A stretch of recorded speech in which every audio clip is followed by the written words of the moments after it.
দ্বারকার মন্দিরে গিয়ে দ্বারকাধীশের দিকে তাকিয়ে বলছেন, আর কতকাল রাখবে আমাকে? নাও না তোমার নিত্য লীলাতে, তোমার নিত্য প্রেমময় সান্নিধ্যে আমাকে নিয়ে নাও। মীরা দুবাহু বাড়িয়ে চোখের জলে এই নিবেদন যখন করলেন, আপনাদের কি বলবো, দ্বারকাধীশ ভগবান মীরাকে দেহের মধ্যে আত্মসাৎ করে নিয়েছিলেন। মীরার কাপড়ের অংশটা গোবিন্দের মুখে পাওয়া গিয়েছিল, কোনো গল্প নয়। এই মীরার ধারাটা পেয়েছিল পরমিতি। ধর্ম দাঁড়িয়ে থাকে চারটি স্তম্ভের মধ্যে, একটি হলো সত্য, দ্বিতীয়টা হলো সত্য, শৌচ, দান, আরেকটি হলো তপ। সত্য, তপ, শৌচ, দানব, এই চারটি হলো ধর্মের অঙ্গ। ধর্ম পোশাকে প্রতিফলিত হয় না পুরোপুরি। আজ পূজা পার্বণেও আমরা মদ খেতে শিখেছি, এটা কোথার মানে কি কালচারটাই আমরা আনতে গেছি। মা দুর্গা পূজা, শারদীয় দুর্গা পূজায় মাকে আহ্বান করে 4 দিন মাকে পূজা করে যেদিন মাকে বিসর্জন দিতে যাব সেদিন মদ খেয়ে নাচতে হবে। কোথায় আছে এটা? অন্যের দুপোটা চোখের জলের জন্য আপনি কারণ হন, আপনাকে ওর থেকে 100 কোটি গুণ চোখের জল দিয়ে তা শোধ দিতে হবে। এরই নাম জগৎ। সংসার রূপ কারাগারে বহু জন্ম ব্যাপী থাকতে থাকতে আমরাও মুক্তির কথা, বেরোনোর কথা ভুলে গেছি। আমাদেরও কোথায় যেন এখানে একটা আবদ্ধ দশা এসে গেছে। না, এই ভালো আছি, এই ভালো আছি, কিন্তু সংসার ভালো থাকার কথা না। যে সংসারে ভগবত ভজন নাই, যে সংসারে প্রেম ভক্তি নাই, যে সংসারে সদাচার নাই, যে সংসারে কোনো মহৎ লক্ষ্য বা উদ্দেশ্য নাই, সেটি মায়ার সংসার, ভগবানের সংসার, কৃষ্ণের সংসার, ভক্তির সংসার নয়। আর এই সংসারে আবদ্ধ হয়ে আমরাও আমাদের মনুষ্য জন্ম যে মুক্তির জন্ম, এটা ভুলে গেছি। কাল কবলিত কলির হাত থেকে বাঁচবার এখন উপায়টি বলে আপনাদের আর অত্যাচার যন্ত্রণা দেব না। অনেক কষ্ট পাচ্ছেন আপনারা, এভাবে একটা দাহের মধ্যে বসে অনেক কষ্ট হচ্ছে। তারপরেও আমি আপনাদের বলবো, এর হাত থেকে মুক্তির উপায়, কল্যাণের উপায় আমরা একটু ভক্ত চরিত্র দিয়ে আস্বাদন করব।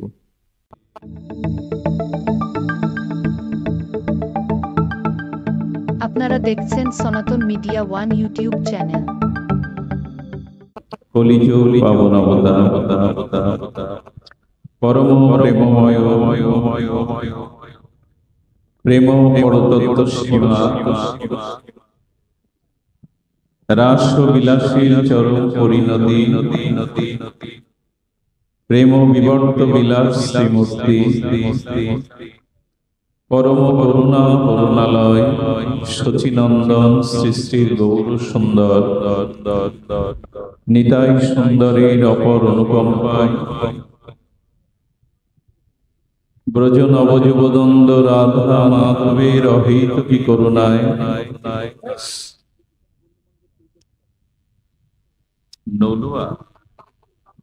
নলুয়া চক পুকুরিয়া শ্রী শ্রী গণেশ পাগল মন্দির শ্রীয়াঙ্গনে মধুমার জ্যৈষ্ঠের শুক্লপক্ষীয় পরম ভক্তি যজ্ঞের জ্ঞান যজ্ঞের সুধা অমৃত যজ্ঞের যে পরম আয়োজন, সেই পরম আয়োজনে এই মহা মহেন্দ্র ক্ষণে অমৃত ক্ষণে অস্মাদীয় জীবন ধন জীবন সর্বস্ব প্রাতঃস্মরণীয় পরম বন্দনীয় শ্রী শিল গুরু মহারাজের আতুল আতুল পাবন পদারবিন্দে পরার্ধ কোটি দণ্ডবত প্রণতি।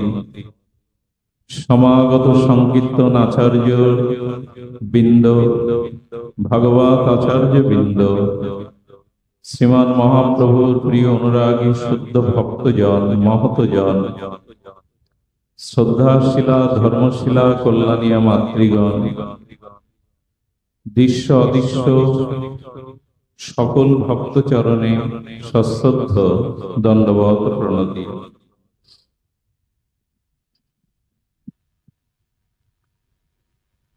মোহ এবং মায়া, এই দুটি জিনিস আমাদের অন্ধ করে দেয়, আবদ্ধ করে দেয়। পুনঃ পুনঃ এই মায়া সংসারে জন্ম মৃত্যুর কারণ ঘটিয়ে দেয়।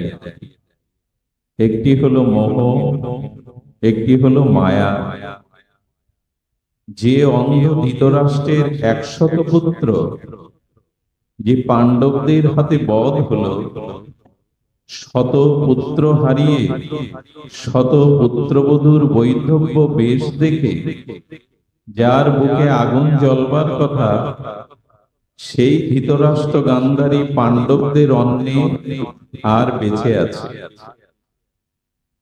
যার শতপুত্রকে পাণ্ডবরা কুরুক্ষেত্রে পরাস্ত করলো, নিহত করলো, তাদের অন্ন খেয়ে ধৃতরাষ্ট্র বেঁচে আছে। কত বড় মোহ! মোহ আমাদের জ্ঞানকে, চেতনাকে ঢেকে দেয়। এই অন্ধ ধৃতরাষ্ট্র, মহান্ধ ধৃতরাষ্ট্রকে চেতনা ফিরিয়েছিলেন বিদুরজি। তোমার লজ্জা করে না? তোমার শতপুত্রকে যারা নিহত করলো, শত পুত্রবধূর বৈধব্য বেশ যাদের কারণে তুমি তাদের অন্ন বসে বসে ধ্বংস করছো, লজ্জা করে না?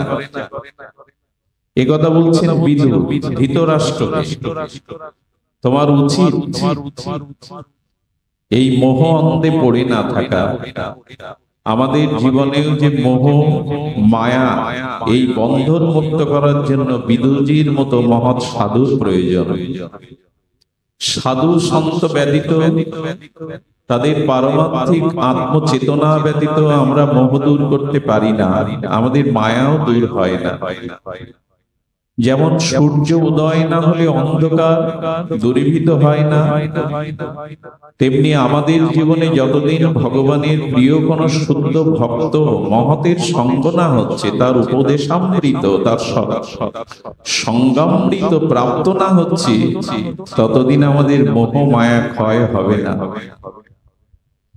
বিদুরজি ধৃতরাষ্ট্রকে বুঝিয়েছিলেন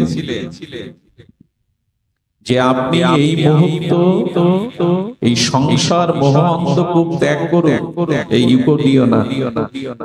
আপনি এই মোহ অন্ধ সংসার ত্যাগ করুন। আমি অন্ধ কে পথ দেখাবে? আমার সাথী কে হবে? বিদুরজি বলেছিলেন আমি তোমাদের সাথী হব। আমরাও তেমনি মোহ অন্ধ জীব। আমাদের মুক্তির পথ, কল্যাণের পথ দেখাবেন সাধুজন, মহতজন। এই মহৎ বা সাধু কৃপা, মহৎ কৃপা যতদিন না হচ্ছে, ততদিন সংসারের মোহ মায়া হতে আমরাও বেরোতে পারবো না, মুক্ত হতে পারবো না। দেখুন, আমরা মুক্তির দুয়ার মাঝে মাঝে পেয়ে যাই, সাধু সঙ্গ পাই না এমন নয়।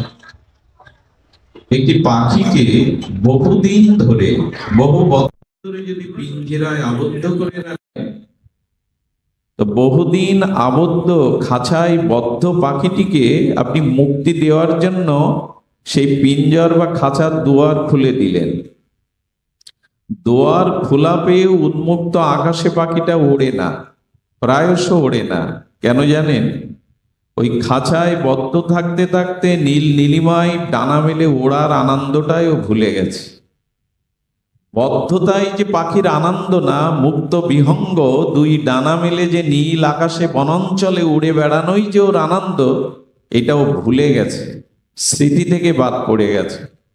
তেমনি এই সংসার রূপ কারাগারে বহু জন্ম ব্যাপী থাকতে থাকতে আমরাও মুক্তির কথা, বেরোনোর কথা ভুলে গেছি। আমাদেরও কোথায় যেন এখানে একটা আবদ্ধ দশা এসে গেছে। না, এই ভালো আছি, এই ভালো আছি, কিন্তু সংসার ভালো থাকার কথা না।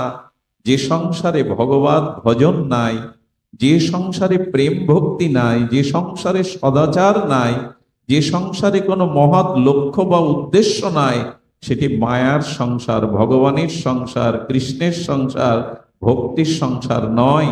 আর এই সংসারে আবদ্ধ হয়ে আমরাও আমাদের মনুষ্য জন্ম যে মুক্তির জন্ম, এটা ভুলে গেছি। পাখিটি আরেকটি কারণে দুয়ার উন্মুক্ত পেয়েও যেতে চাইছে না। একটু পরে তার জন্য চানা আসবে, ছোলার দানা, একটু দুগ্ধ, ওই লোভেই সে পড়ে রয়েছে। তেমন এই সংসারের মোহমাহা ক্ষুদ্র স্বার্থেই আমরা আবদ্ধ হয়ে আছি।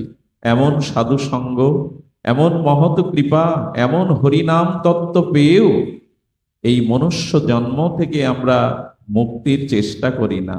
একেই বলে মায়া, মায়ার প্রভাব, বৈভব। তো বিদুরজি সেদিন গান্ধারী এবং ধৃতরাষ্ট্রকে রাতের অন্ধকারেই বলেছিলেন এই মুহূর্তে ত্যাগ করো। নিয়ে গিয়েছিলেন কোথায়?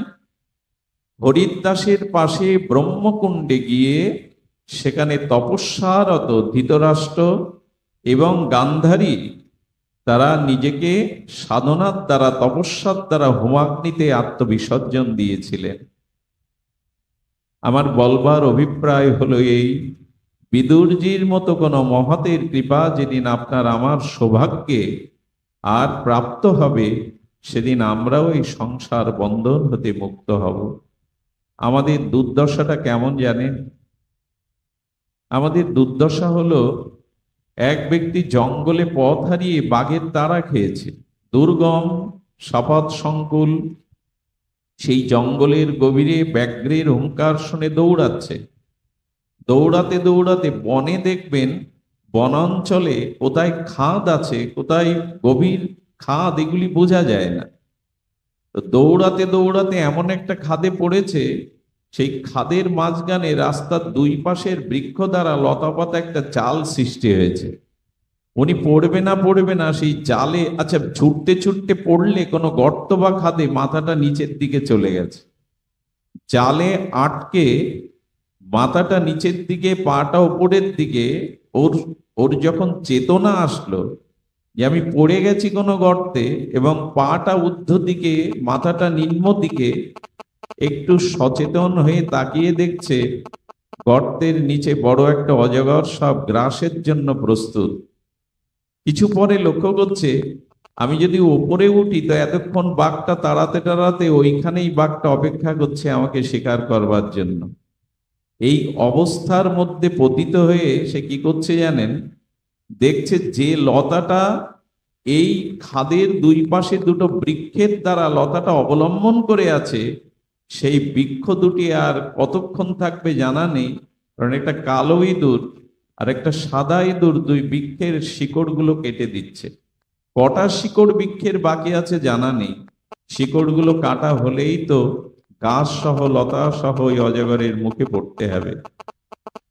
ও যখন পড়েছে, ওই বৃক্ষ মধুমক্ষিকার একটি চাক ছিল, ও পড়াতে সেই মধুমক্ষিকার চাকে একটু কিছুটা ঘা লাগায়, ওর থেকে বিন্দু বিন্দু মধু খরিত হচ্ছে।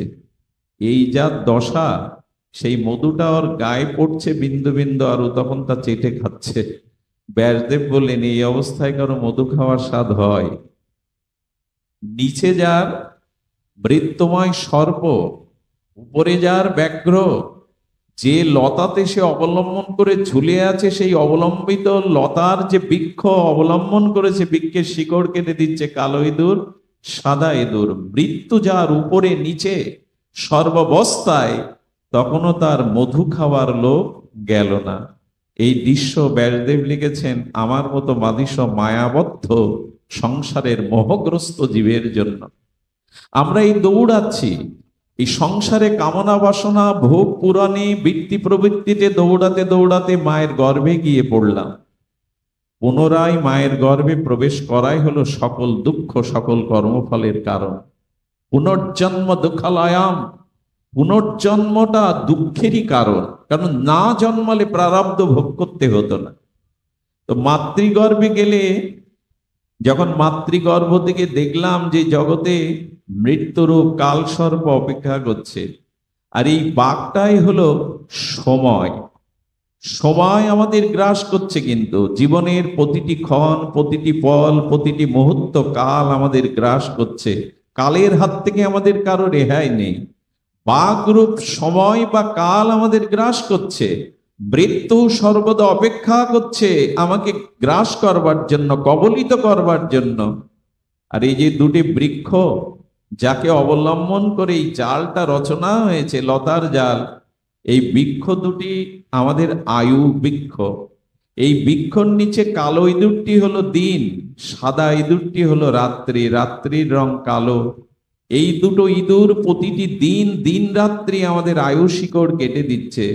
জানি না কখন আমি মৃত্যু কবলিত হব। এই পতিত অবস্থায় দুর্দশাগ্রস্ত জীবেরও তবু কামনা বাসনা মধু খাওয়ার লোভ যায় না। এটাই হলো বিস্ময়কর। এই জগৎ আমাদের এমন মায়া মোহগ্রস্ত করেছে, এর থেকে আমরা নিষ্কৃতি পেতে পারছি না।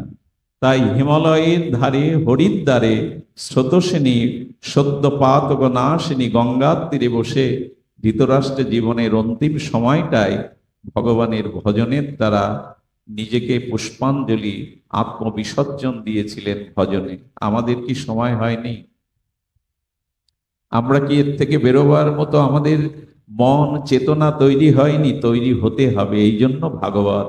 ভাগবত অন্য কিছু না, এই মায়া থেকে বেরিয়ে আসার জন্য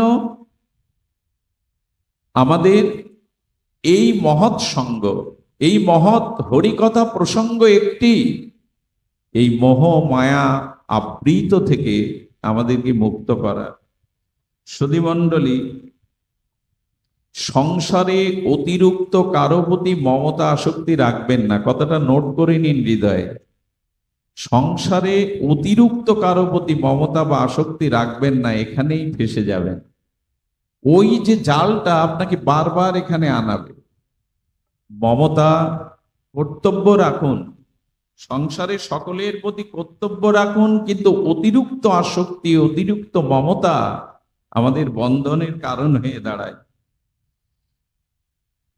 যদি বলেন সংসার তো মায়া মমতা দিয়ে স্নেহ দিয়ে গড়া, তো অতিরিক্ত মমতা রাখবো না কারো প্রতি, বলে একজনের প্রতি রাখুন, সেটা ভগবানের প্রতি রাখুন, ইষ্টের প্রতি রাখুন। যদি অতিরিক্ত মমতা রাখতে হয় তো শ্রী ভগবানের প্রতি রাখুন, নিজ ইষ্টের প্রতি রাখুন, সদ্গুরুদেবের প্রতি রাখুন। ওইখানে মমতাটা, ওইখানে আমাদের যে আসক্তিটা, সেটা উত্তরণ ঘটাবে, পতন ঘটাবে না। এতে মায়াময় সংসারে, এই অনিত্য সংসারে যার প্রতি মমতা অধিক, তাকেও আপনি ক্ষতি করছেন, আর আপনার নিজের ক্ষতিও আপনি করছেন। এই জন্য সংসারে ভগবান বারবার বলেছেন, ভালোবাসাটা আমায় দাও। একটা কথা বলি, কেন মমতা, কেন অতিরিক্ত ভালোবাসা কাউকে দেবেন না? তার তিনটি দোষ আছে এর মধ্যে, খুব ধ্যান দিয়ে শুনুন। জাগতিক কারো প্রতি অতিরিক্ত ভালোবাসা, অতিরিক্ত মমতা, অতিরিক্ত স্নেহ, এর তিনটে ধ্বংসকারী দোষ আছে। এক হলো জগতের সম্বন্ধে, জগতের ভালোবাসায়, জগতের প্রীতি বলে আমরা যা জেনেছি, সেই প্রীতিতে, ভালোবাসায়, অনুরাগে, স্নেহ মমতার মধ্যে তিনটি দোষ আছে। এক হচ্ছে লৌকিক তত্ত্ব, পরিণাম তত্ত্ব, আরেকটি হলো ধ্বংস তত্ত্ব। দেখুন, এটা লৌকিক জগৎ। এই লৌকিক জগতে প্রীতি, এখানে স্থায়িত্ব হয় না। লৌকিক বলে একটা জিনিস আছে, এটা অলৌকিক জগৎ নয়। কি করে বোঝায় বলুন তো? যেখানে ভগবানের নিত্য স্বরূপ ধাম, সেখানে জরা নেই, ব্যাধি নেই, মৃত্যু নেই, কর্মফল নেই। মধুবাত্তারিতায়তে, সেখানে মধু বাতাস, মধু আনন্দ। সেখানে জরা নেই, মৃত্যু নেই, ব্যাধি নেই, আছে শুধু মধু আনন্দ। সেখানে আছে পরমানন্দ। কিন্তু আমাদের এই জগৎটা লৌকিক জগৎ, দিব্য জগৎ নয়, অলৌকিক জগৎ নয়। এইখানে সকলের মধ্যে একটা স্বার্থ কাজ করে। স্বার্থটা কি জানেন? তোমার কাছ থেকে আমি সুখ চাই, তুমি যদি সুখ না দাও আমি তোমায় মনে রাখবো না। এটা লৌকিক জগতের একটা স্বার্থ। সুখ না পেলে তোমাকে আমার আর প্রয়োজন না, একেবারে লৌকিক তত্ত্ব। এখানে নিঃস্বার্থ ভালোবাসা নাই। এখানে যেটুকু টিকে আছে স্নেহ মমতা, কোথাও না কোথাও নিজ সুখের বাসনার কারণে টিকে আছে। যেদিন নিজ সুখ আর পাবেন না, সেদিন এই জগতের লৌকিক তত্ত্ব হলে এটাই, বাসনা পূরণ না হলে, তার থেকে নিজের সসুখ বাসনা না পেলে আপনাকে মনে রাখবেন না। আচ্ছা, যে জঙ্গলে আগুন লেগে তৃণঘাস পুড়ে যায়, বেঁচে যাওয়া হরিণ সেই জঙ্গলে থাকে তো? কথা বলবেন, থাকে কি না? থাকে না। আচ্ছা, পুরোহিত ডেকে এনে পূজার পরে দক্ষিণা বস্ত্র দিয়ে দিলে পুরোহিত আর বেশিক্ষণ থাকে? থাকে না। আচ্ছা, প্রাইমারি স্কুলের পঞ্চম শ্রেণী পর্যন্ত পাঠ শেষে যখন হাই স্কুলে যান, তখন আর প্রতিদিন এই স্কুলে আসার প্রয়োজন বোধ করেন? করেন না। যে ফুলটা ঝরে বিকাল বেলায় ধুলাই ঝরে পড়ে গেছে, সেই ফুল কেউ দেবতার চরণে আর নিয়ে যায় না। ঠিক তদুপরি এই লৌকিক জগতের একটা বিধান হলো, এখানে আপনি যদি সুখ না দিতে পারেন তাকে, তবে সেও আপনাকে আর মনে রাখবে না, বিদায় দিতে চেষ্টা করবে। এইটা হলো এই লৌকিক জগতের একটি অভিশাপ। সুখ না পেলে আপনাকে আমার প্রয়োজন নাই তো। এটা এই জগতের একটা রীতি। ভুল করে মনে করি তুমি আমার, আমি ছাড়া তোমার জীবনে কেউ নেই। এগুলো সংলাপ মাত্র, এগুলো নাটক মাত্র। প্রকৃত বাস্তবতা হলো এই জগতে নিজ সুখ যদি কোনো বস্তুতে না থাকে, সেই বস্তু মানুষ আর রাখতে, এটা লৌকিক তত্ত্ব একটি অভিশাপ। দ্বিতীয় পরিণাম তত্ত্ব। আচ্ছা, যুবক যুবতী নায়ক নায়িকার মধ্যে যে মমতা থাকে, আসক্তি থাকে, এই রূপ যৌবন কি বেশি দিন টিকে থাকে? বৃদ্ধ জড় জড় রোগগ্রস্ত হয়ে গেলে তখন আর আসক্তি থাকে তো? কারণ এই জগতের যে কোনো প্রীতি ভালোবাসা পরিণাম প্রাপ্ত হয়, এটা স্থায়ী থাকে না। সুন্দরী প্রেয়সী রমণীকে ঘরে আনলাম, প্রথম দিনে মনে হয়েছিল আমার জীবন সফল। 2-4 বছর যেতে পারে না, তিক্ততা তৈরি হয়, একে অপরকে তখন আর সহ্য করতে পারে না। এই জগতের যে মমতা ভালোবাসার মধ্যে এই পরিণাম তত্ত্ব আছে, পরিণামে এটা আর মধুর থাকে না। এই পরিণাম ধর্মী, কারণ যৌবনটাই থাকে না। আর আমাদের রূপ ও লাবণ্য মাধুর্য ধীরে ধীরে ম্লান হয়ে যায়, জরাব্যাধি এসে আক্রান্ত করে। আরেকটি হলো ধ্বংসপ্রাপ্ত, অর্থাৎ যাকে ভালোবাসি, যাকে সর্বস্ব দিয়ে আপন করে নিয়েছি, হয়তো সে আমায় ছেড়ে যাবে, নাহলে তাকে ছেড়ে মৃত্যু একদিন আমাকে আলাদা করে দেবে। বলুন, এই লৌকিক জগতে কোনো ভালোবাসার মধ্যে, মমতার মধ্যে এই 3টি অভিশাপ আছে, এটাই অস্বীকার করার কোনো উপায় নেই। এই জন্য ভালোবাসা মমতা যদি স্থায়ী করতে চাও, তবে এই ক্ষণভঙ্গুর অভিশপ্ত জরাব্যাধি অভিশপ্ত এই লৌকিক জগতে এটি হয় না। ভালোবাসাটা, মমতাটা সেই ভগবানকে দাও। ভগবানকে কেন দাও? কারণ তার জরা নেই, তার মৃত্যু নেই, সে আমাদের কাছে অন্য কোনো স্বার্থ চাই না।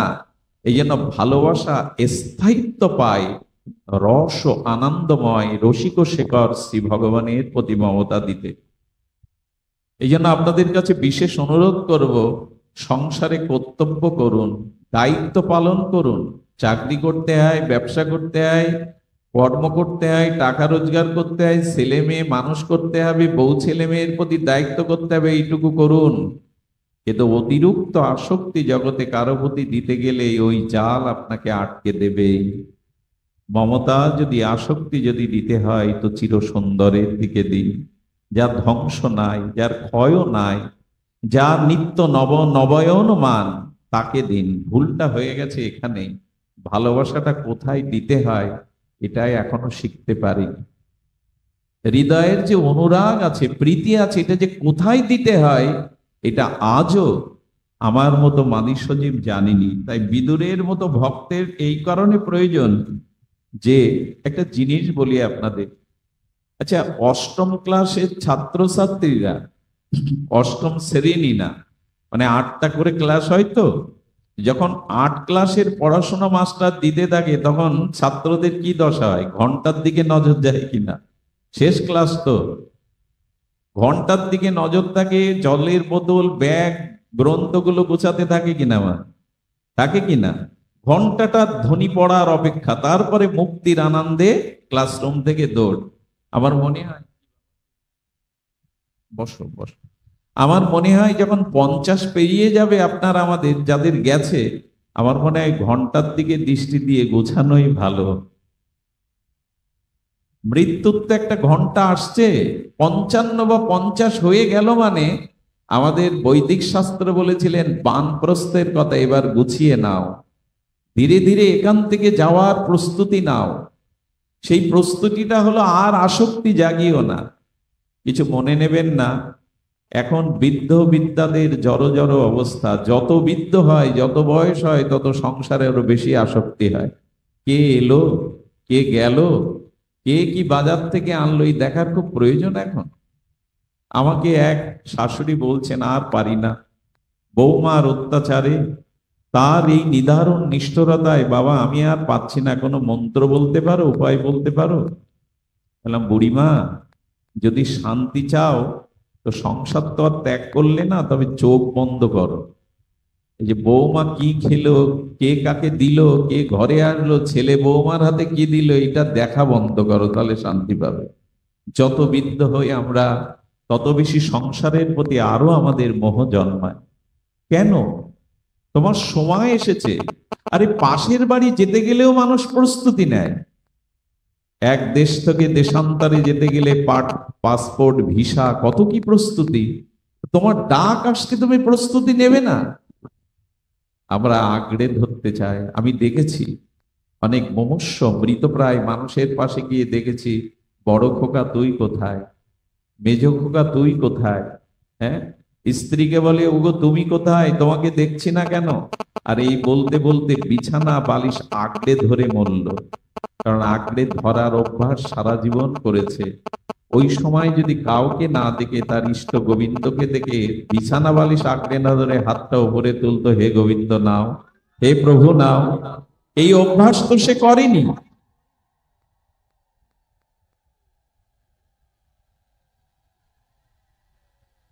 এই অভ্যাস সে আজও করেনি। দেখুন, মৃত্যুর সময় মানুষ এরকম চিন্তা করে, আমি চলে গেলে আমার স্ত্রীর কি হবে, কন্যার কি হবে, পুত্রের কি হবে, সংসারের কি হবে, ভাবে কিনা? আচ্ছা, একবারও সে ভাবে না আমার কি হবে মরার পরে। বোঝা যায় কথা? এদের কি হবে, এদের দায়িত্ব আমার উপরে। আপনি আজই মারা গেলে পরিবারের যারা আছে তাদের কর্তা, তাদের ভাগ্য বিধাতা আপনি নন, ঈশ্বর। ওদের একরকম চলে যাবে, ওদের প্রারব্ধে যা আছে আপনি না থাকলে ওরা পাবে। আপনি ওদের ভরণ পোষণ কর্তা নন, ওরা ওদের প্রারব্ধ অনুযায়ী পেয়ে যাবে সবকিছু। মৃত্যুর সময় মেয়ের কি হবে, ছেলের কি হবে, বাড়ির কি হবে, স্ত্রীর, নিজের যে কি হবে মরার পরে, এই চিন্তা একটু করো। সময় এসছে। কথা বলো না মা, গরম একটু লাগুক। জয় শ্রী রাধে। সুধীজন, এই জন্য আমার কি হবে এই চিন্তাটা আপনার করতে হবে। এই জন্য তো ভগবান বিবেক দিয়েছিলেন, চেতনা দিয়েছিলেন, তোমার কি হবে তুমি চিন্তা করো। মৃত্যুর পরে অন্তত যাতে গতিটা সদ্গতি হয়, ঊর্ধ্বগতি হয়, এই প্রস্তুতিটা আগে থেকে নাও। আর আমাদের প্রস্তুতি সেই সংসার, সেই বিষয় আশায়, শয়নে স্বপনে জাগরণে ধ্যানে অনুধ্যানে চিন্তনে ওই সংসার। জানি না আমাদের গতি কি হবে, তবে মৃত্যুর আগে প্রস্তুতি নিন, আমি কোথায় যাব। আজ কিন্তু এই প্রস্তুতি নিতে পারেন, এখন থেকে কিন্তু আপনি এই প্রস্তুতি নিতে পারেন যে আপনি কোথায় যাবেন, কোথায় যেতে হবে। এই চিন্তা আপনাকে আমি তো করতেই হবে। তো এই জন্য আমরা নিবেদন করছিলাম যে এই আসক্তি মুক্তির জন্য উপায় একমাত্র মহৎ সঙ্গ, সাধু সঙ্গ। এই ভব শৃঙ্খল, এই মায়ার শৃঙ্খল একমাত্র মুক্ত করতে পারে সদ্গুরুদেব, মুক্ত করতে পারে মহাত্মাগণ। তারাই এই ধৃতরাষ্ট্রের মতো জন্মান্ধ, মোহ অন্ধ, জ্ঞান অন্ধ, এদেরকে সংসারের মোহ থেকে মুক্তি করতে পারে বিদুরজি মহারাজের মতো পরম ভক্তগণ। আজ আমরা সৌভাগ্য পেয়েছি সেই সাধু সঙ্গের।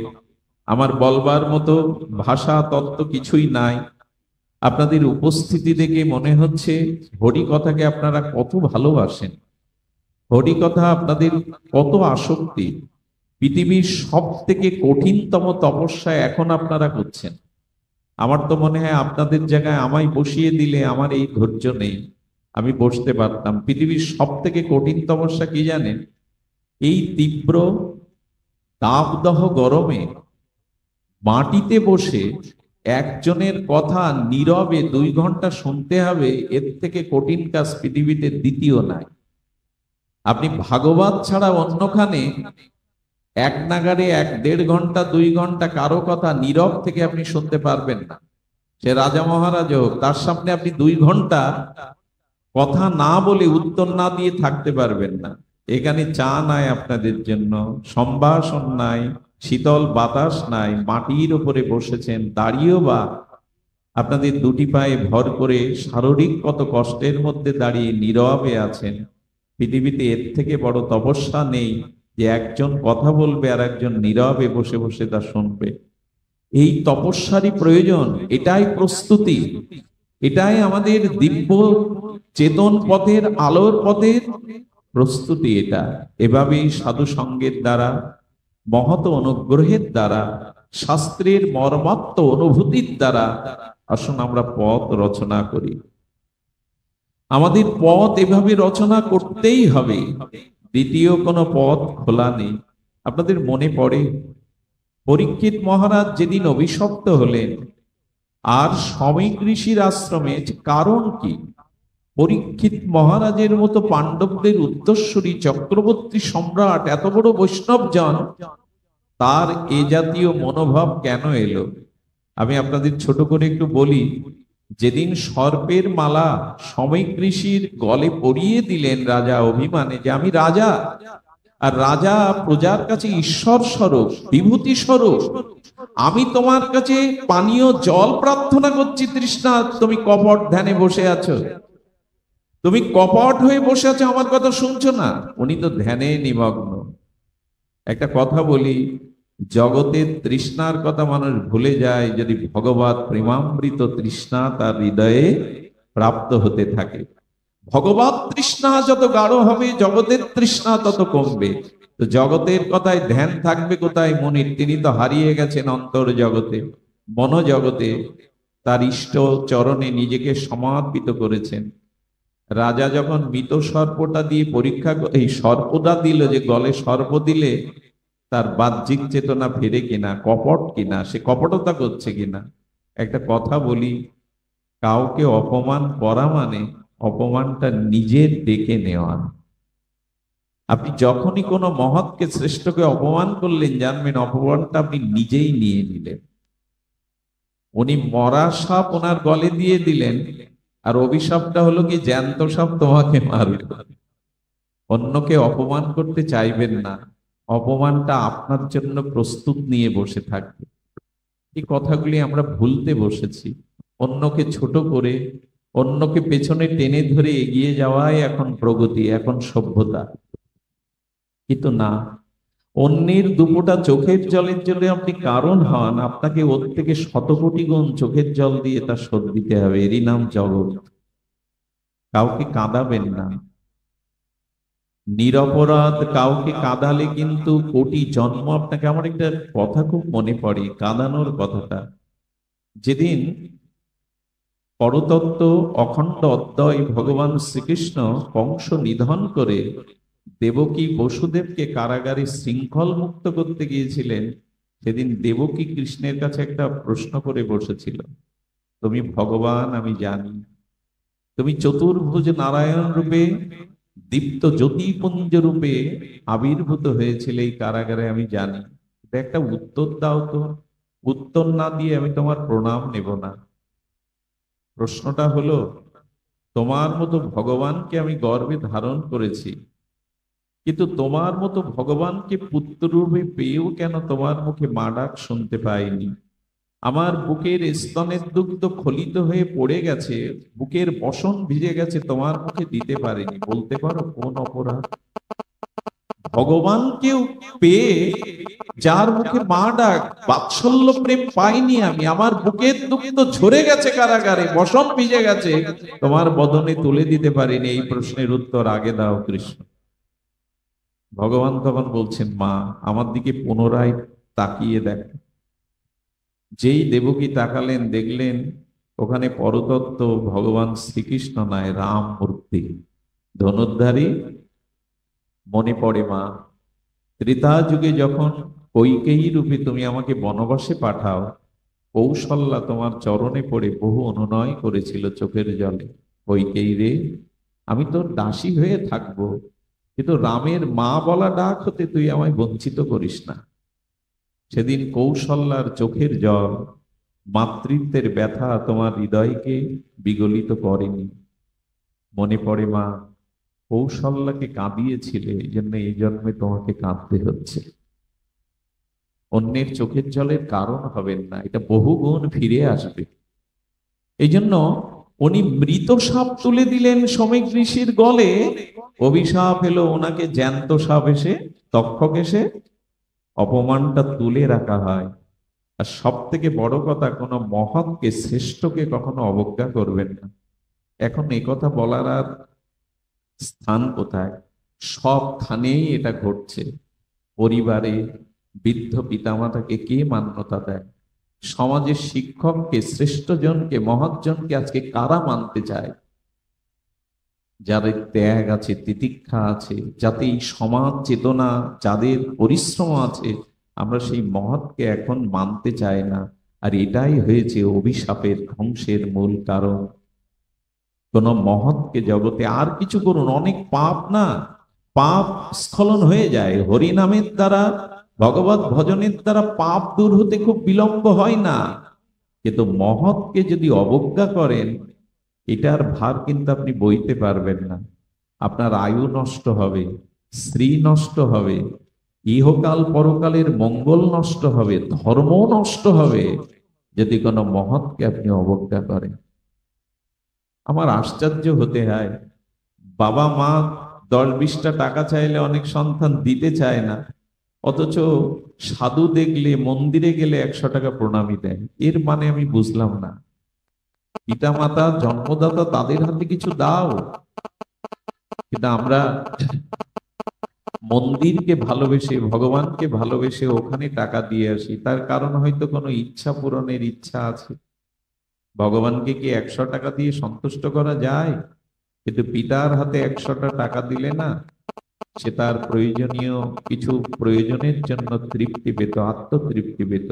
মহৎকে অবজ্ঞা করবেন না, একটা অনুরোধ করে যায় আজকের এই ভাগবতে। কোন শ্রেষ্ঠজনকে অবজ্ঞা করবেন না। পরীক্ষিত মহারাজের মতো চক্রবর্তী সম্বর, পাণ্ডবদের উত্তরসূরি, গর্বে যাকেই ভগবান ব্রহ্মাস্ত্র থেকে রক্ষা করলেন, তিনি সাধারণ না।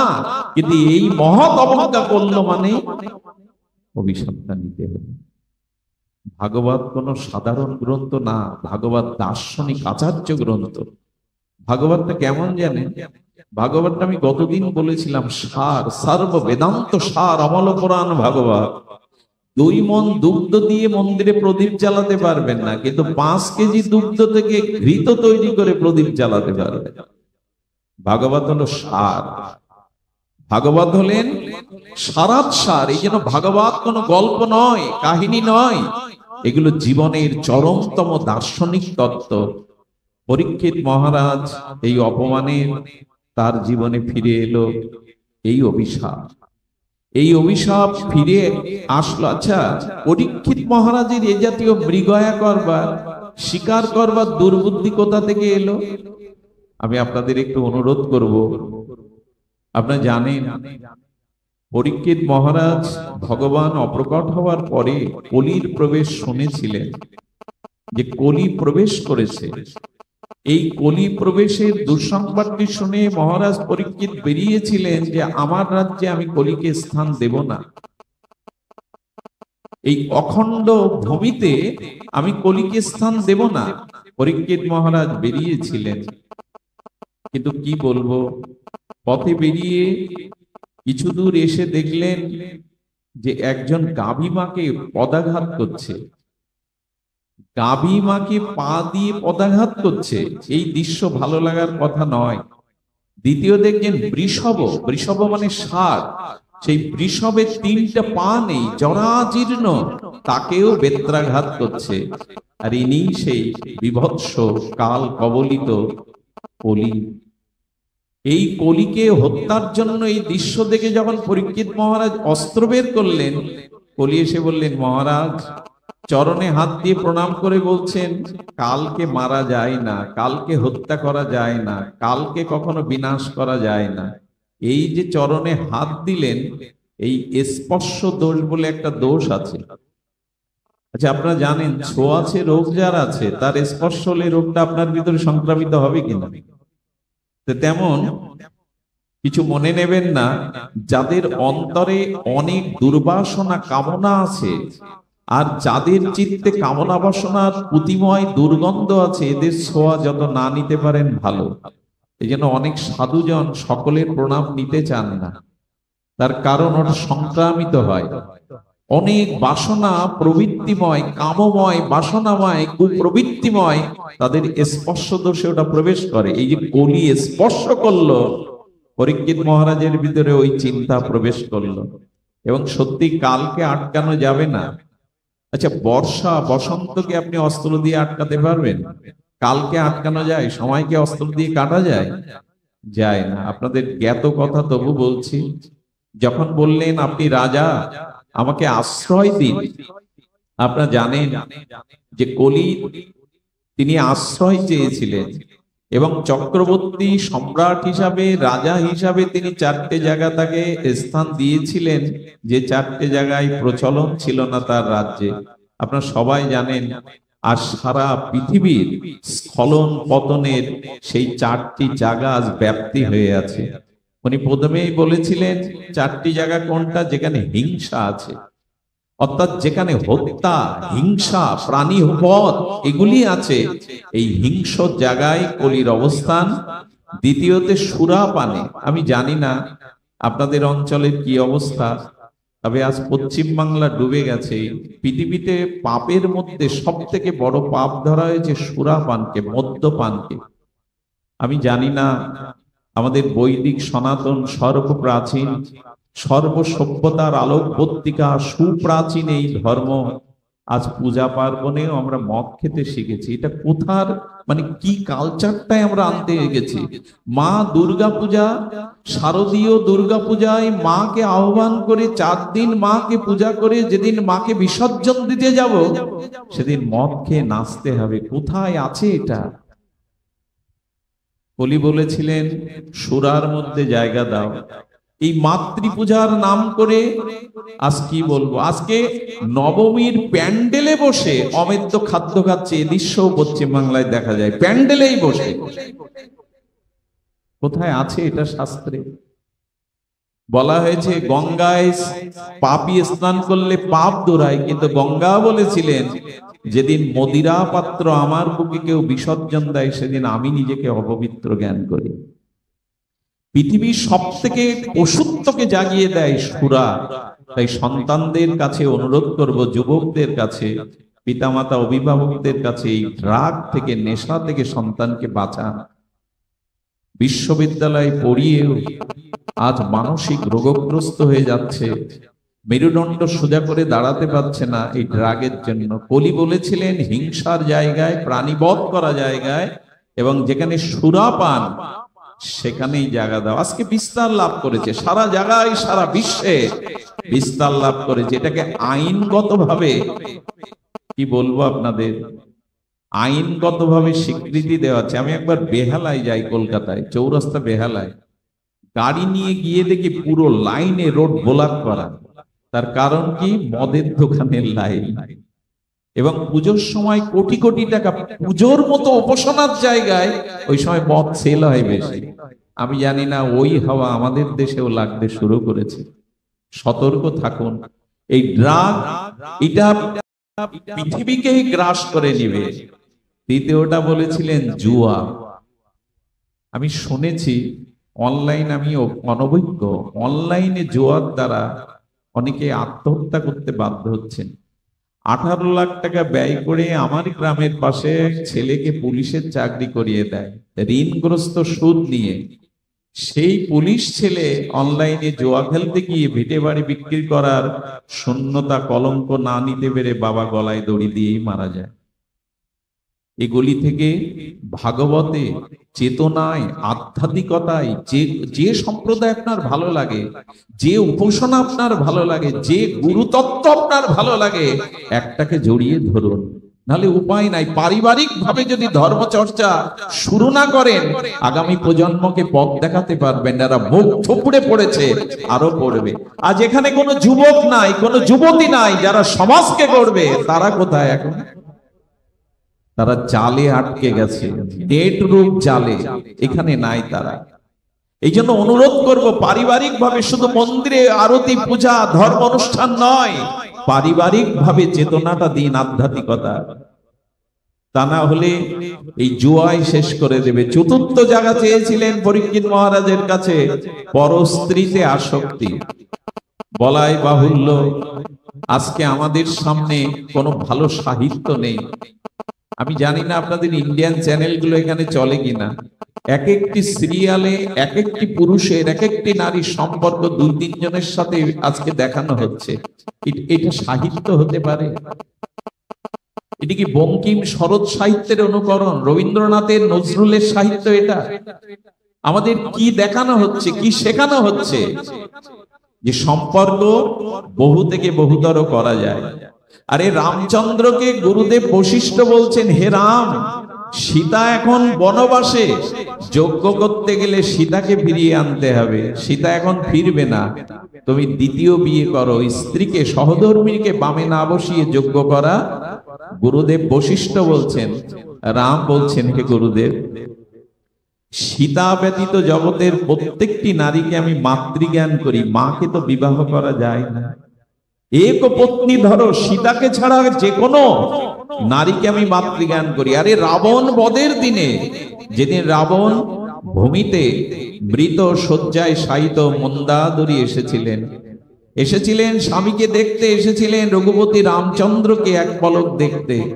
আসতে গিয়ে আমাদের মন্দাদরীর চরণের ছায়াটা রামের গায়ে পড়ে। যেই মন্দাদরীর ছায়াটা পড়েছে রামের গায়ে, রঘুপতি মর্যাদা পুরুষোত্তম মস্তকের প্রণাম করে বললেন, মা, আপনার ছায়া আমার অঙ্গে পড়েছে, পারলে ক্ষমা করে দিন।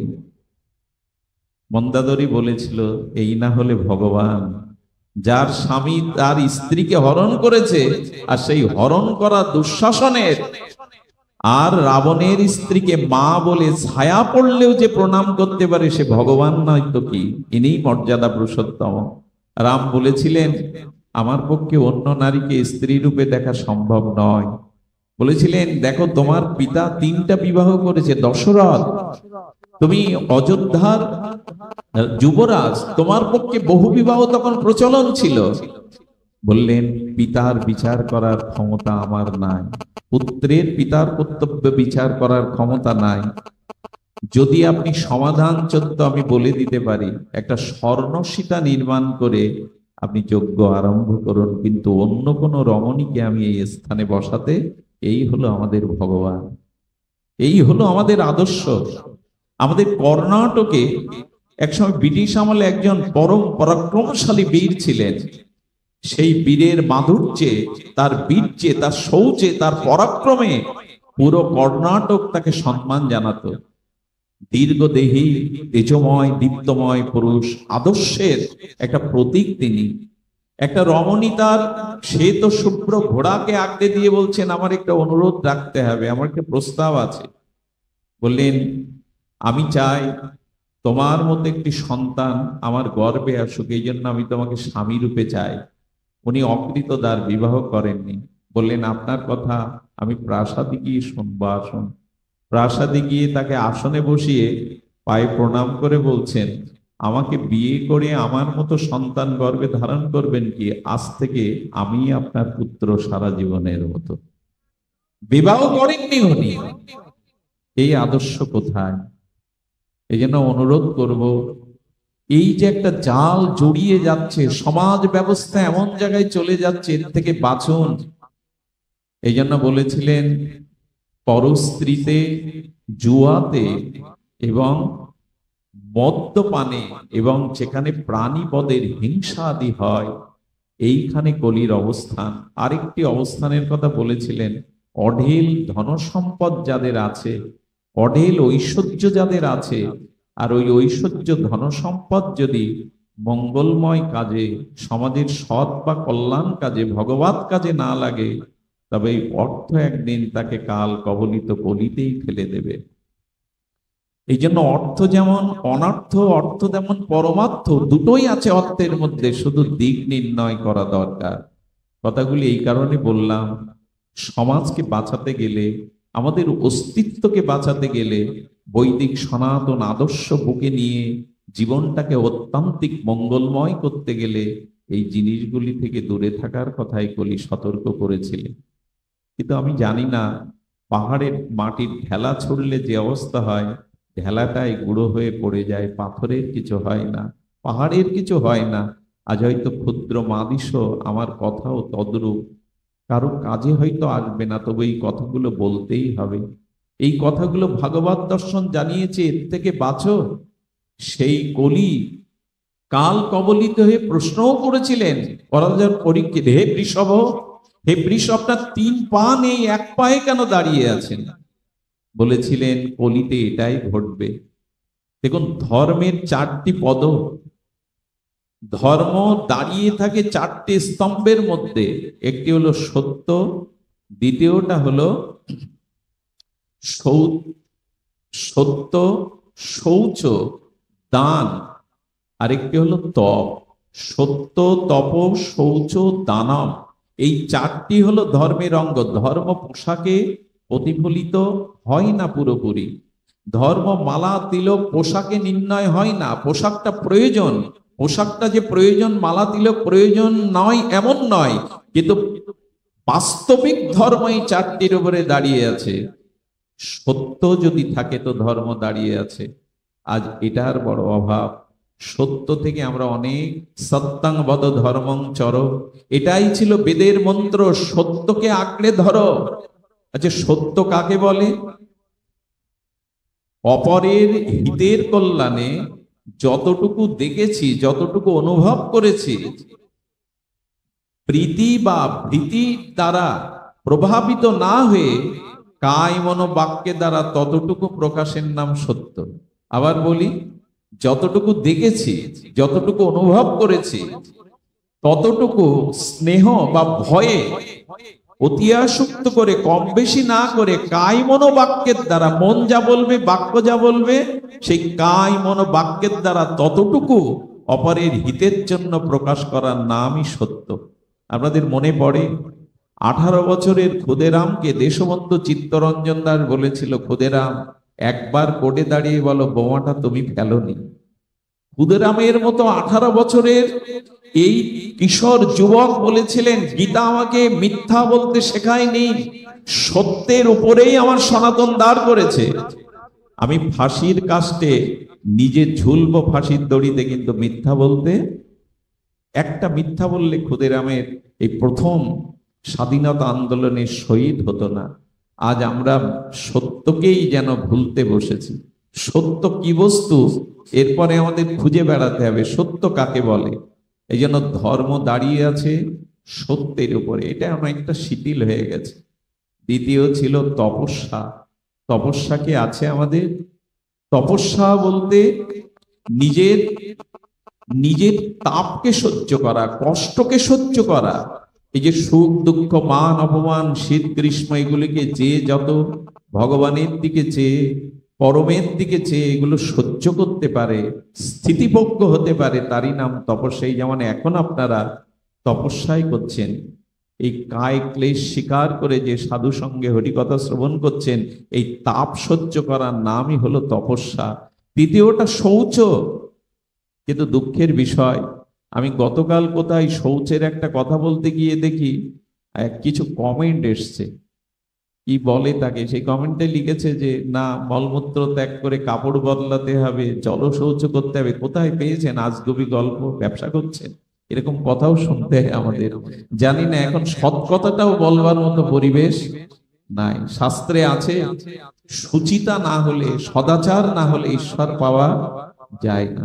তবে হ্যাঁ, বাইরের হাত ধোয়া, পা ধোয়া, বারবার আসমন করাই শুধু সুচিতা না, ভেতরে হিংসা না থাকা, অপরের উন্নতি দেখে হৃদয়ে জ্বালা না হওয়া, এটাই হলো সুচিতা।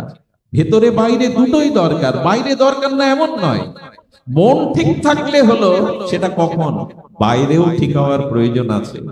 সদাচার প্রয়োজন, যেমন অন্তর সদাচার, বাইরের সদাচার। অন্তর সদাচার তো জল দিয়ে হবে না, লোকের উন্নতি দেখে যেন হৃদয়ে জ্বালা না হয়, অন্যের সুখ দেখে, কল্যাণ দেখে যেন তোমার চিত্ত প্রসন্ন হয়, দুঃখ না পায়।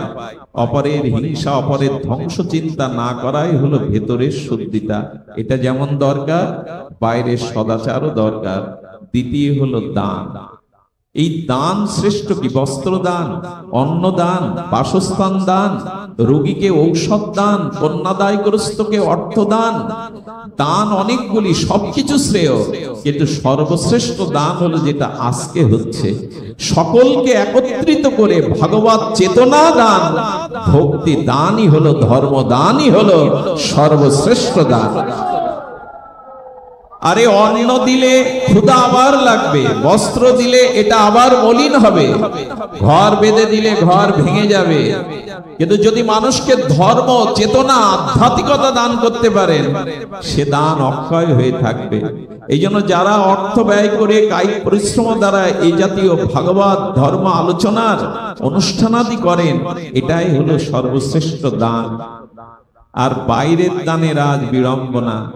আজকে বাইরের দান মানে কেমন জানেন? আগে ক্যামেরাম্যানকে, ফটোগ্রাফারকে, সংবাদপত্রের ফটোগ্রাফারকে সামনে রাখা, একটা ধুতি দিতে গেলেই ক্যামেরার শট আগে, যেন কালকে পত্রিকায় যায়। এটাকে দান বলে? শাস্ত্র বলছে যেটা দক্ষিণ হস্ত দিয়ে যাচ্ছ, যেন বাম হস্ত এখন ছবি তোলার জন্যই দান। আরে একবার একজন শুনেছেন যে দান করতে হয় গোপনে, নাম প্রকাশ করতে নেই। তো তিনি 10,000 টাকা একটা অনুষ্ঠানে দান করার পর উসকুস করছে, এত লোকের নাম বলছে, আমি 10,000 দিলাম, আমার নাম বলবে না? তো ঘোষককে অনুষ্ঠানের শেষ হওয়ার কিছুক্ষণ আগে ডেকে বললেন কি, আপনি কাজ করুন, আপনি মাইকে ঘোষণা দিন যে 10,000 টাকা যিনি দান করেছেন তিনি এই আসরের মধ্যেই আছেন। বলার পর কিছুক্ষণ পর বলছে, আপনি বলুন উনি তৃতীয় বেঞ্চিতে বসে আছে, গোপনে নাম বলা যাবে না। শেষে ওনার মন চাচ্ছে না, উনি বললেন তৃতীয় বেঞ্চির একেবারে দক্ষিণে যিনি, এইভাবে বলেন। তার মানে কি? আজকে আমরা দান করি ঢাকঢোল পিটানোর জন্য। অনেক জায়গায় কম্বল দানের 1 সপ্তাহ আগে মাইকিং হয়, কম্বল দান। আচ্ছা, কম্বল শব্দের অর্থ কি? কম বল যুক্ত কম্বল, মানে যাদের গায়ে বল কম, এদের শীত লাগে বেশি, কম্বলটা শীতের দিনে শৈত্যপ্রভাবে তাদের প্রয়োজন। কম্বল লোকগুলো কম্বল আনতে গেল 200, কিন্তু গিয়ে তারা দেখলো বেশি বল যাদের, তারা আগে গিয়ে হাজির। যাদের গায়ে বল বেশি তারা গিয়ে হাজির। আর পরিস্থিতি কি হয় জানেন? ঢাকঢোল পিটানোর কারণে ওই বেশি বলের চাপে কম বলের লোকগুলো পায়ে পিষ্ট হয়ে অনেক জায়গায় মারাও যায়। এই হলো কলিযুগে দানের দুরবস্থা, অনেক জায়গায় ঘটে এটা। এই জন্য দয়া করে যেটুকু করবেন ঢাকঢোল পিটাবেন না। দান করলে যত গোপন করতে পারেন ততই মঙ্গল। দানের মধ্যে শ্রেষ্ঠ এইটি।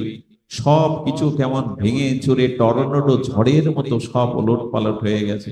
ধর্মের সেতুটা যেন ভেঙে গেছে। আর এপার ওপার গতাগতির জন্য যে সেতুটা ছিল প্রবল টর্নেডো ঝড়ে, সেতু ভেঙে গেছে। আর ধর্মের সেতুটাও ভেঙে গেছে। না আছে সত্য, না আছে শৌচতা, না আছে তপস্যা, না আছে দান। বাইরে শুধু বিজ্ঞাপনের হয়ে গেছে সবকিছু। যার পেছনে যত লোক, যার বিজ্ঞাপন যত বেশি, তার মহিমাকেই আমরা বেশি করে দেখি। এরকম নয়। তো এই দুরবস্থা থেকে মহারাজ পরীক্ষিত খুব কষ্ট পেয়েছিলেন। কষ্ট পাওয়ার পরেই তার জীবনে এই ভাব এসে যায়, এটাও অসৎসঙ্গ। জরাসন্ধর মুকুট পরেছিলেন উনি। এই জন্য আগেই বলেছি, স্পর্শ দোষ, অন্ন দোষ, সঙ্গ দোষ, এই দোষগুলোকে উপেক্ষা করা যাবে না। এই জন্য আমি যেটা বলতে চেয়েছিলাম, এই কাল কবলিত কলির হাত থেকে বাঁচবার এখন উপায়টি বলে আপনাদের আর অত্যাচার যন্ত্রণা দেব না। অনেক কষ্ট পাচ্ছেন আপনারা, এভাবে একটা দাহের মধ্যে বসে অনেক কষ্ট হচ্ছে। তারপরেও আমি আপনাদের বলবো, এর হাত থেকে মুক্তির উপায়, কল্যাণের উপায় আমরা একটু ভক্ত চরিত্র দিয়ে আস্বাদন করব। খুব মনে পড়ছে কেন জানি না করমিতি বায়ের কথা। আমাদের রাজস্থানের মধ্যে জয়পুরে করমিতি বাই বলে, আর জয়পুরের রাজার কাছে একজন রাজ পণ্ডিত থাকতেন, পরশুরাম পণ্ডিত। এই পরশুরাম পণ্ডিতের একমাত্র কন্যা, নাম রাখা হলো ওই দেশের করমিতি। নামটি স্মরণে রাখবেন। এই করমিতি ছোটবেলা থেকে রাজ পণ্ডিতের ঘরে জন্ম। তো পণ্ডিতের কাছে অনেক সাধু সন্ত মহাজন আসত। আর এই বাড়িতে সাধু তথাগতি মহাজনের গতাগতি, একটু ভাগবত আলোচনা দ্বারা ভগবানকে ভালোবেসে ফেলে করমিতি বালক বালিকা অবস্থাতে। তার হৃদয়ে ভগবানের ওই নাম রূপ লীলা অসমত্ব মাধুর্য সৌন্দর্য অঙ্কিত হয়ে যায়। আমার মনে হয় এই জন্য একটু প্রয়োজন হলো আমাদের দৃষ্টিভঙ্গিটা বদলানো। আমাদের দৃষ্টিভঙ্গি বদলাচ্ছে না। গৃহে আমরা যা আচরণ করি, সেখানে সকাল সন্ধ্যা ঝাঁস করতাল বাজিয়ে যদি একটু হরিবোল বলতেন, একটু নাম বলতেন, একটু যদি সাধুদের গতাগতি থাকতো, সন্তানদের মধ্যে কিছু না কিছু লক্ষণীয় বস্তু প্রবেশ করত।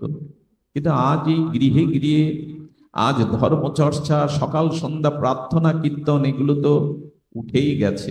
যা কিছু আছে জানি না সেটা যৎকিঞ্চিত মাত্র, তার বিস্তার ঘটেনি। এই জন্য করমিতির চিত্তে ভগবানের নাম রূপ লীলা ধীরে ধীরে ধীরে ধীরে মাধুর্যটা তার হৃদয়ে স্পর্শ করতে লাগলো।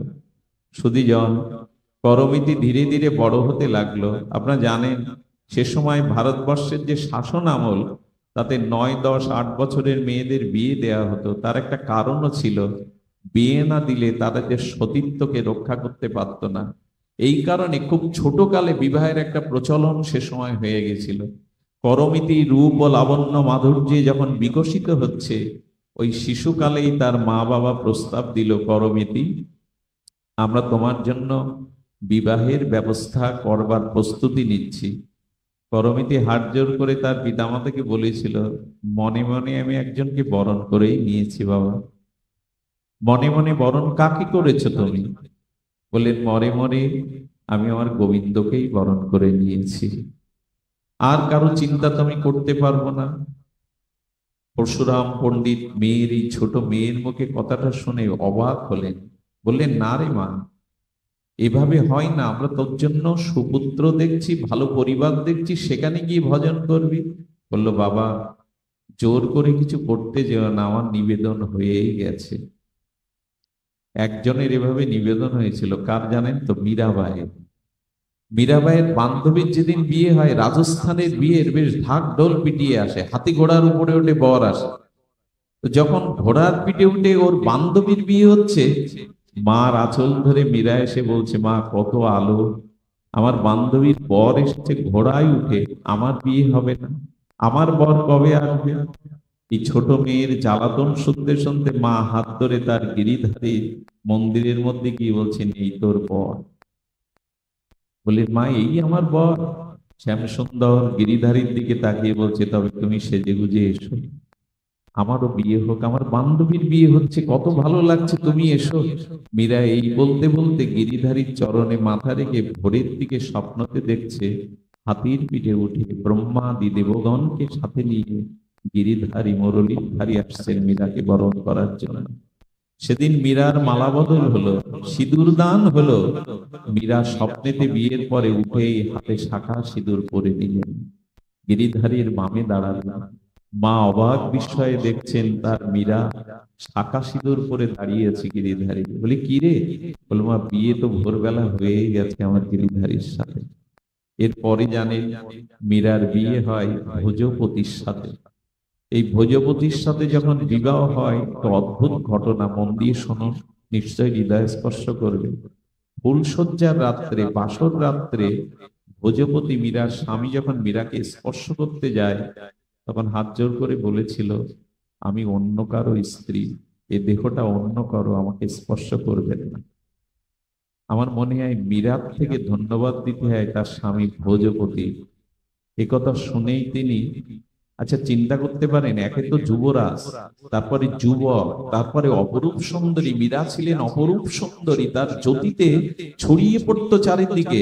উনি তো জোর করতেও পারতেন, কিন্তু সাধারণ ছিলেন না। তিনি বলেছিলেন, আমি প্রতিজ্ঞা করছি, আজ থেকে আমি তোমার অঙ্গে স্পর্শ কোনোদিন করব না, তবে একটা অনুমতি চাই। আমি তো যুবরাজ, বাইরে থাকতে গেলে সমালোচনা হবে, তুমি ঘরে থাকো, সিংহ দুয়ার দিয়ে আমি বারান্দায় পড়ে থাকবো, দাবি করবো না তোমায় করবো।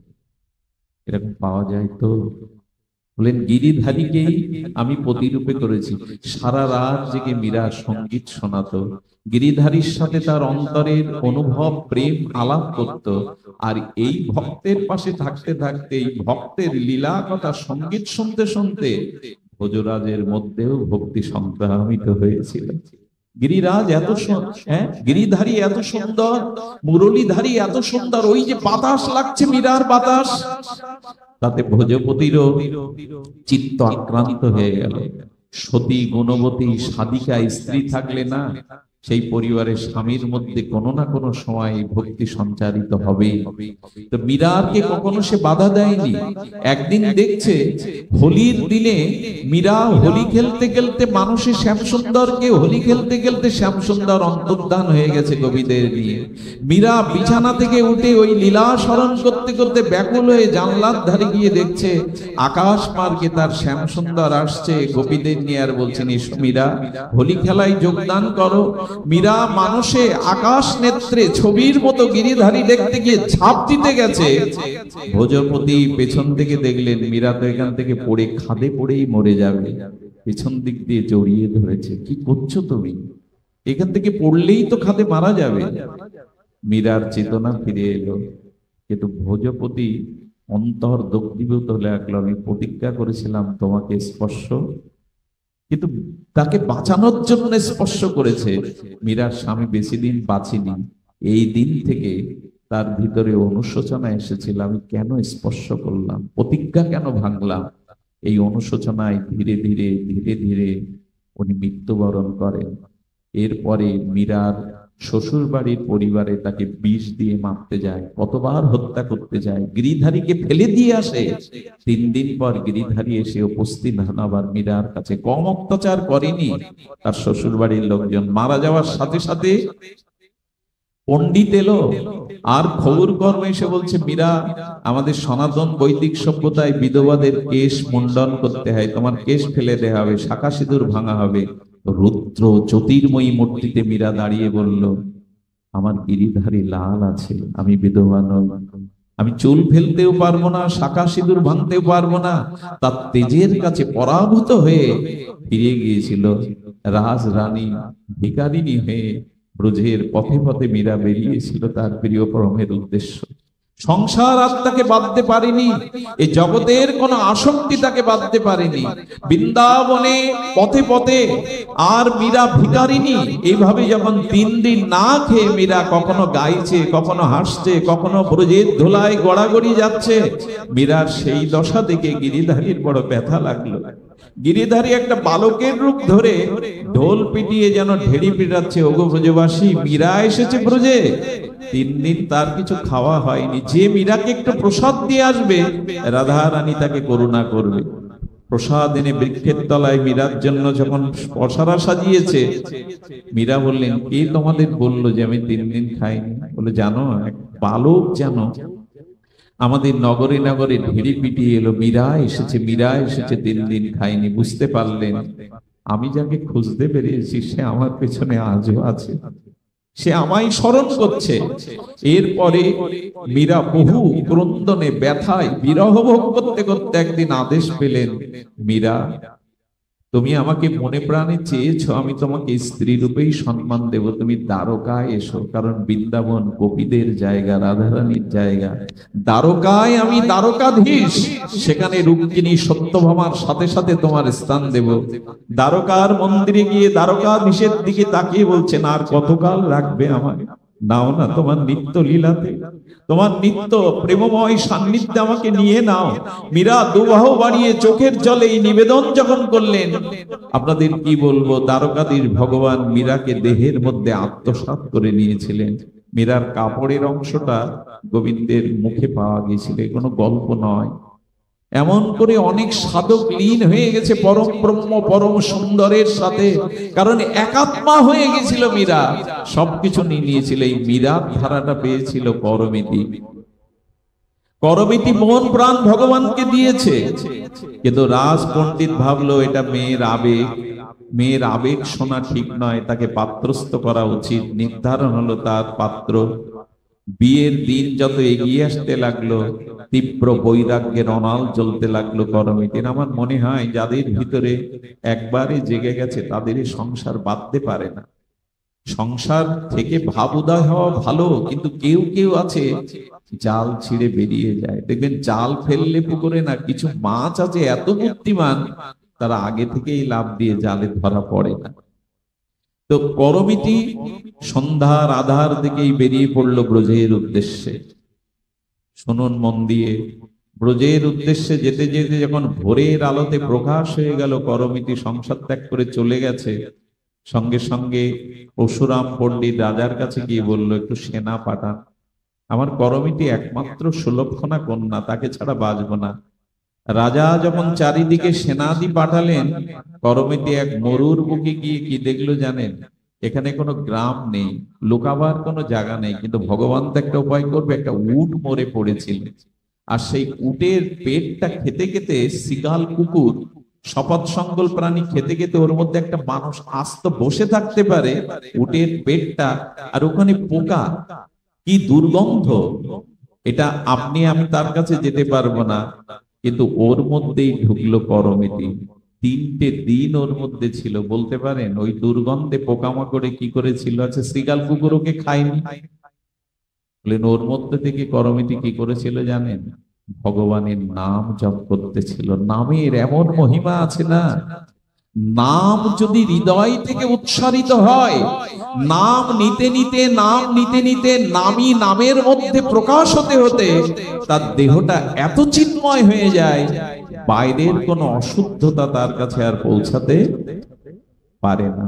আরে হরি নামে বিষ অমৃত হয়, অশুদ্ধতা শুদ্ধ আসে। আমি কি বলবো আপনাদের, নাম নিতে নিতে নিতে ওই মরা পচা দুর্গন্ধ পোকামাকড় শ্রীগাল কুকুর ওকে ছিঁড়ে খায়নি, কারণ নামময় মূর্তিতে ওর মধ্যে বসে আছে। আমি আপনাদের বলবো, কিছু কিছু সাধুর পাশে যাবেন, তারা স্নান হয়তো করেনি 2-10 দিন, ওই একটা কাপড় কীর্তন করতে করতে ধুলায় মাখানো, কিন্তু তাদের পাশে গিয়ে দেখবেন একটা দিব্য গন্ধ আসে, পবিত্র গন্ধ। আমরা সাবান মেখে স্নান করে পারফিউম মেখে কত সেন্ট টেন বডি স্প্রে টেস্প্রে করার পরেও দুর্গন্ধ যায় না। তার কারণ কি জানেন? ভক্তি তো নাই, ভজন তো নাই, ভেতরে বাইরে শুদ্ধতা আসে না। আচ্ছা, লোহাকে অধিকক্ষণ আগুনের মধ্যে রাখলে লোহার মধ্যে আগুন প্রবেশ করবে কিনা?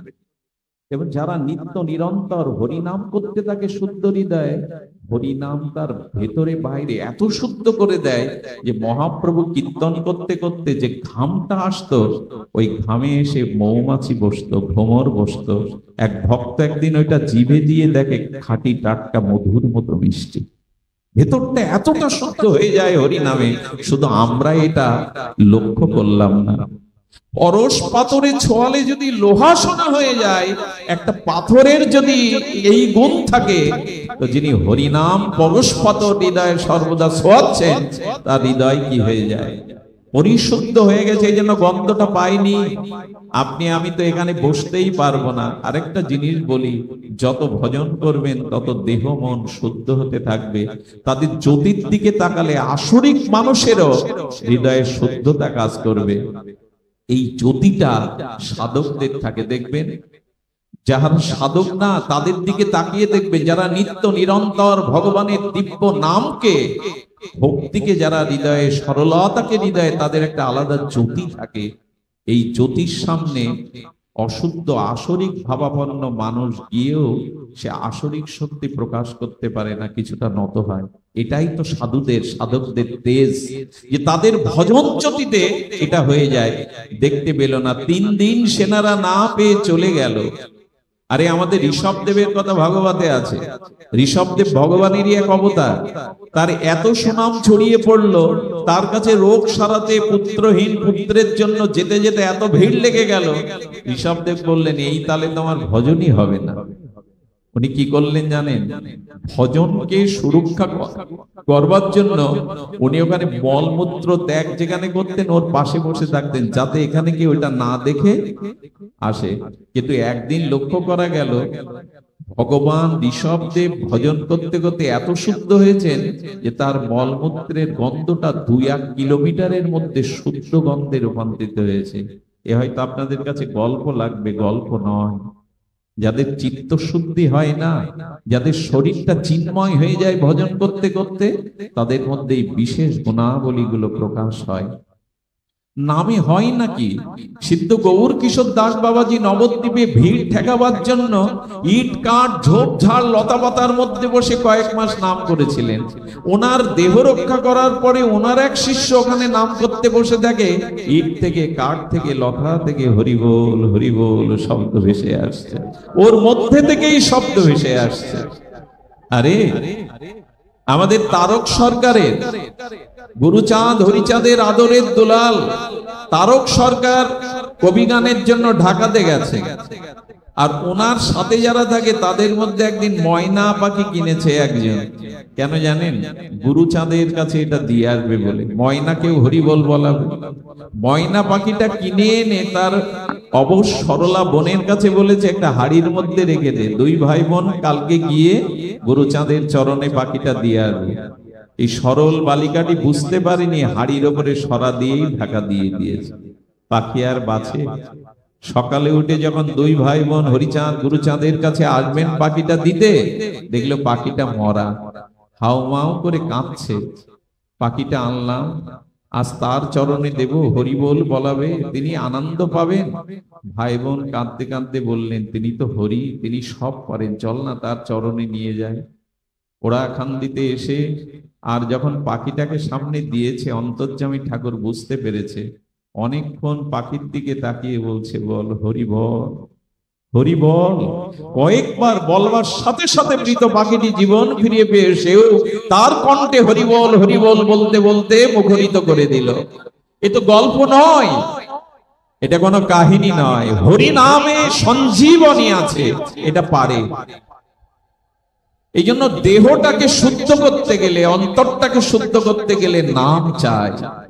এটা ছাড়া আমরা পারবো না। নিত্য নিরন্তর ভগবানের নাম নিন।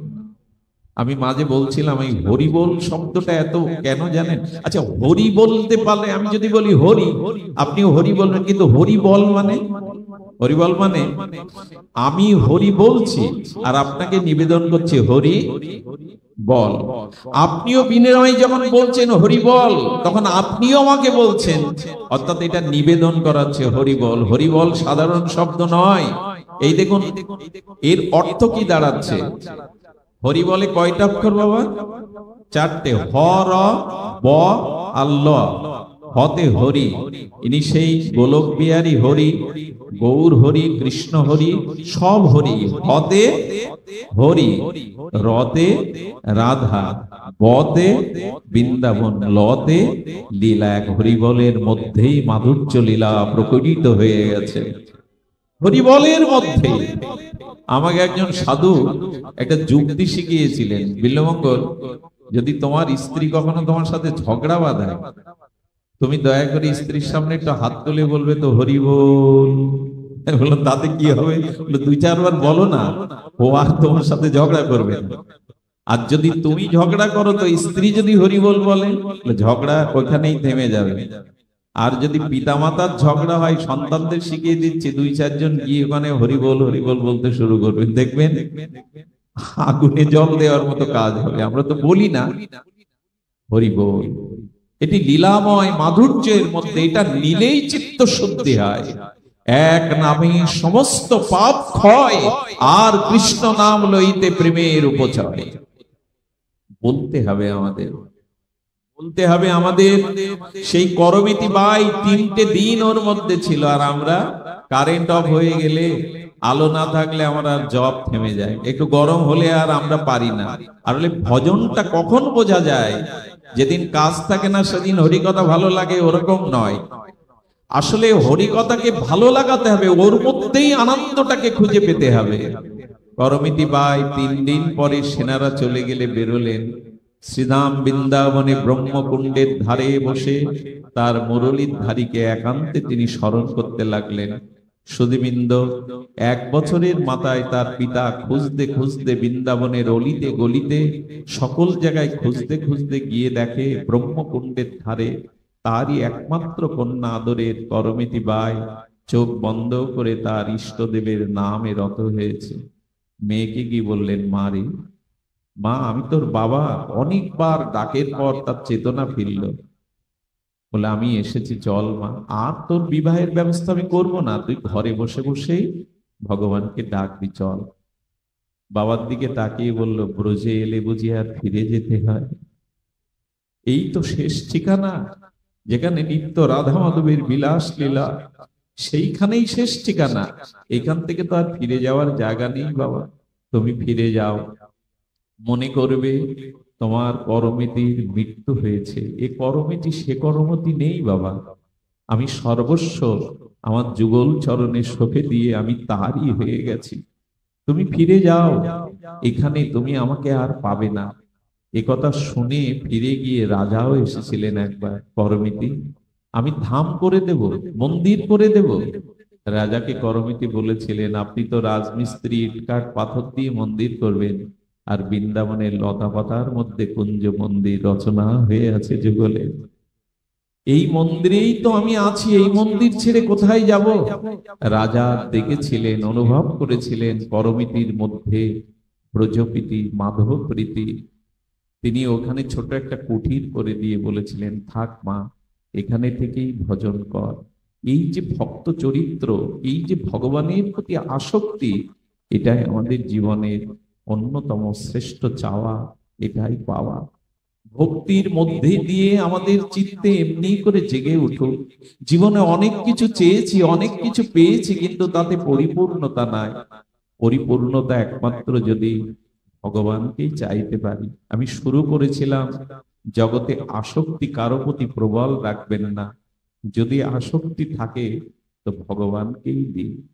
যদি আসক্তি প্রবল দিতে হয় তো রাধা মাধবকে দিয়ে দিন। এই আসক্তি আপনাকে ওখানে কল্যাণ করে দেবে, কিন্তু সংসারের মোহময় আসক্তিতে আমরা যেন ফেসে না যাই। সুধীবৃন্দ, আমি জানি না এই অঞ্চলটা কত শুদ্ধ, কত পবিত্র, তার কারণও আছে। প্রয়াত প্রাতঃস্মরণীয় প্রভুজ্য চরণ গণেশ পাগলের স্থান এটা, ওনারই মহিমা এটা। না হলে আমার মতো নরকের নর্দমার মূর্খ এই নরাধম, এর উপস্থিতিতে আপনারা এত এত শুদ্ধ ভক্তগণ একত্রিত হতে পারেন, এটা আমার কাছে পরম প্রাপ্তির। আর এটা প্রাতঃস্মরণীয় পরম আচার্য দিনের বন্ধু গণেশ পাগলেরই মহিমা। যে অঞ্চলে একজন মহাপুরুষের জন্ম হয় না, 16 যোজন সেখানের মাটিটা পবিত্র হয়ে থাকে। হয়তো আমরা যারা প্রদীপের নিচে অন্ধকার থাকে, তো মহাপুরুষের জন্মস্থলে জন্মালে আমরা বুঝতে পারি না।